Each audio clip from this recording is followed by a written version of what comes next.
Ang daming kalapati dito. Diyos may marimar na yan. Mukhang hindi newbie, no? Oh. Kapag ka newbie, 2-3 lang kalapati. Pero pag ganito kadami, eh parang hindi na newbie. Ayun po, nasa taas po, nasa perch. What's up sa inyo mga kalapatids? Nandito tayo ngayon sa loft ni Sir FC Loft, si Sir Pel Chris, bagong member ng HPC. Ayan. So nung nakaraan, nagkarga siya. Ito, pakita ko sa dito sa. Ayan. Si Sir Pel Chris ba, estudyante?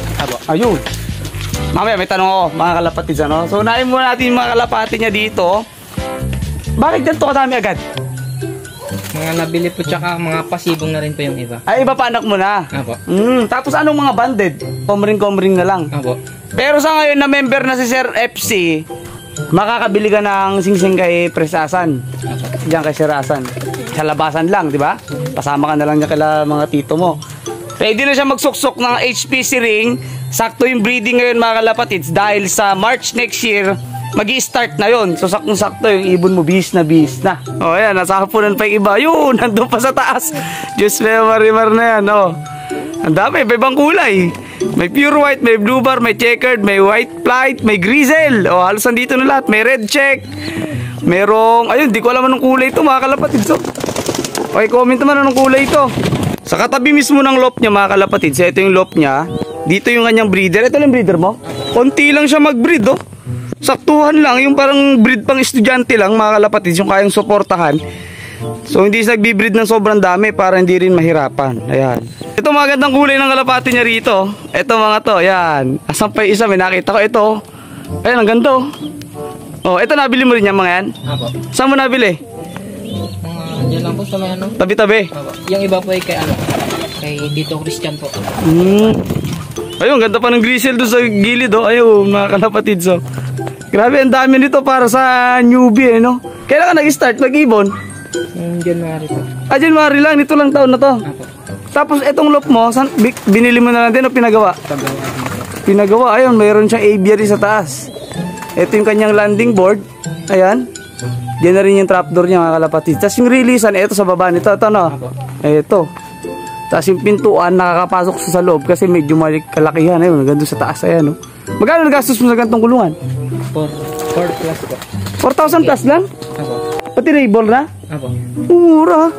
Ayan, no, sa mga, anong sukat ito? 4x4?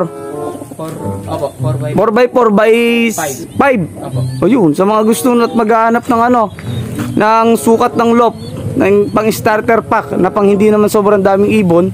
Ayan, ganito, 4,000 to 5,000 mga kalapatis, makakapag gano ka na, makakapag-ibon ka na, ayan o, sa gilid.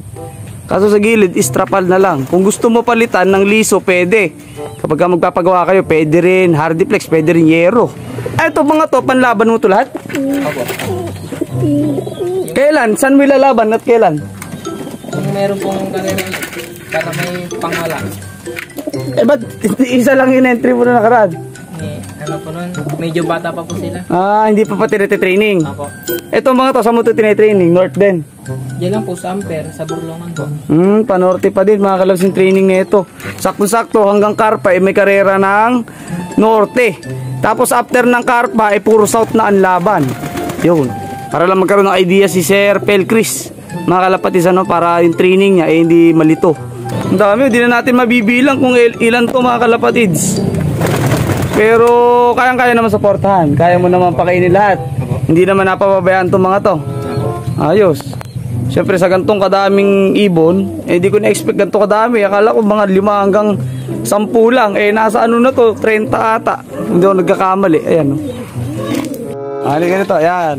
Para ma-motivate yung ibang mga kagaya mo. Ilan taong ka na po, sir? 20 po. 20? Apo. Ano naman na pala, ano? Nasa tamang edad na. Apo. Pero nag-aaral ka pa? Apo. Ayan. Paano mo na pagsasabay?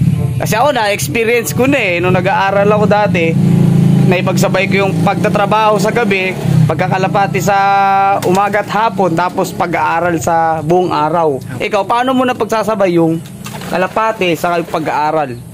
Ano po, bago pumasok, pakain. Tapos pagkarating, pakain po. Ganun lang. Apo. Anong oras ka nagpaparonda? Pag minsan po hindi na. Pag kwan po umaga. Bago pumasok sa school? Apo. Tapos sa hapon ulit pagdating sa school? Apo. Ay, pag galing ng school. Tapos doon ka na din magpapakain? Apo. Ayun. Pero pag may karera, paano ginagawa mo? Wala po. Dito lang po nagabang. Sa bagay, wala namang pasok pag karera, di ba, linggo, no?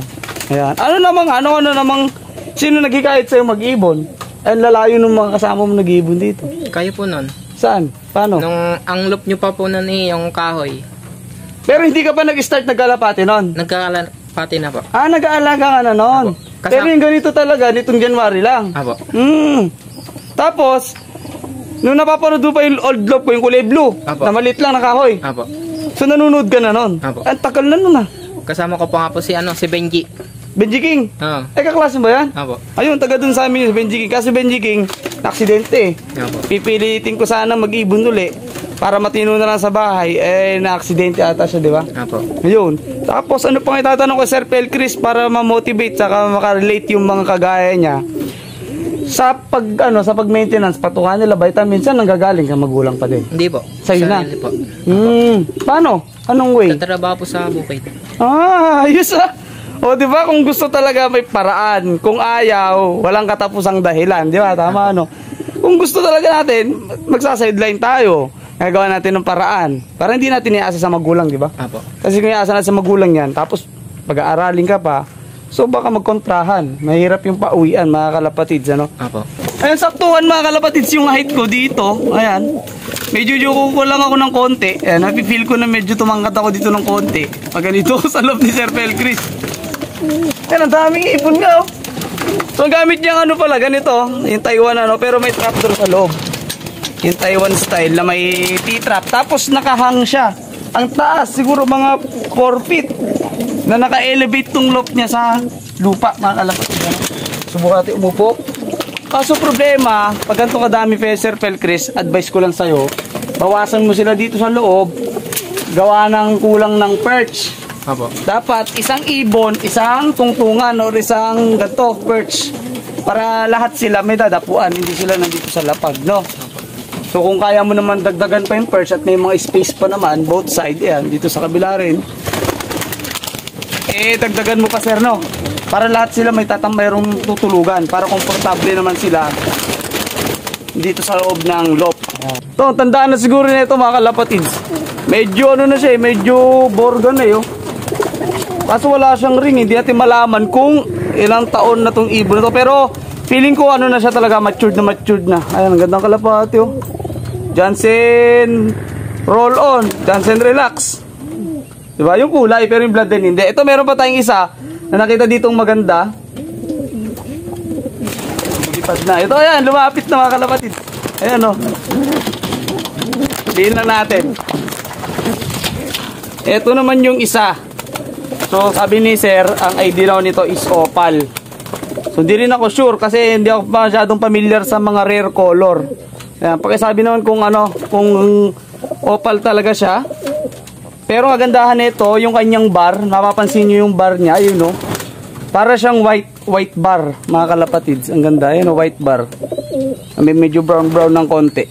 Ito, mga kalapatids, meron pa siya ritong Dan bar. Ayun, ang ganda. Dati may ganito, kaso nakukursunadahan agad. Ayun, hindi natin natatanggihan. Ayun, ang ganda, Dan bar, oh.